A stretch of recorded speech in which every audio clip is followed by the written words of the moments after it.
Ayan, so nagpunta kami sa Binondo ni Nanay. Nandito siya ngayon, bumibili ng famous Binondo fried siopaw. And then, pagkatapos niyan, ay napadaan kami sa Lord's Toast Bakery. Kakalakad-lakad namin. Ayan.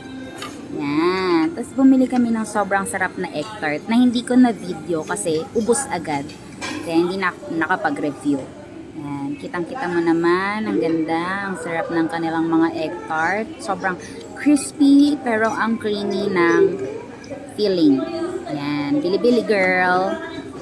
Ayan, tapos dumaan kami dito sa may malaking engbitin. Nasa taas nito ay ang masarap na pagkain sa The Great Buddha Cafe. Ayan, kitang-kita mo naman, enjoy na enjoy siya. Ayan. Sarap-sarap. Mukbang!